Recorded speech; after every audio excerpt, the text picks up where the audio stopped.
तत्कालीन जिला विकास समिति धौंसा द्वारा 2058 साल में है कि मैथिली विकास कोष के स्थापना कल गेल छै। ओहि समय में है कि जिला विकास सभापति रहथिन रामचंद्र शाह जी, सदस्य रहथिन है कि रमेश रंजन झा जी लगायत अहाँ के कुमार कांजी सतोहन महतो सब के जो बोर्ड रही, ओहि बोर्ड से अहाँ के मैथिली विकास कोष के आवश्यकता बुझल, मैथिली भाषा संस्कृति के संवर्धन के लगी, तो वही उद्देश्य से अहाँ के संस्था के स्थापना कल गेल छै। अभी अहाँ के 2078 साल में अहाँ के जब संहिता में देश गए यहाँ के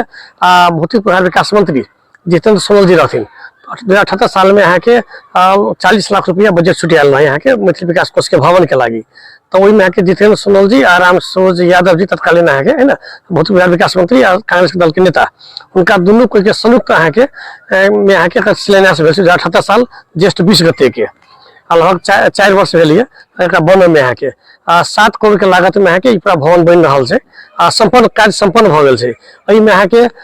माने पूरा आर्ट में सबके यहाँ के हस्तकला, पेंटिंग, मूर्ति कला सबके अहाँ के प्रशिक्षण आ प्रदर्शनी के सेहो राखल गेल छै। पुस्तकालय छै यहाँ के, एहि भवन में संग्रहालय छै, आर्ट गैलरी छै, लगायत के विभिन्न यहाँ के माने मैथिली भाषा संस्कृति के संरक्षण आ संवर्धन के लेल अहाँ के विकास के लेल संपूर्ण अहाँ के अही कंपाउंड के हाथा भीतर में अहाँ के संपूर्ण गतिविधि तो सब पूरा कल जाते से हमर सबके पूरा उद्देश्य है।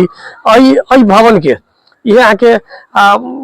माने अभी जा रहल छै 23 गते अहाँ के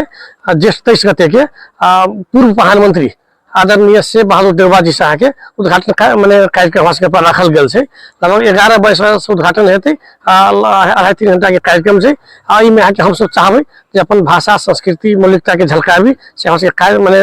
में से अपना उद्देश्य हम सब एहि तरह पूरा लागल छै।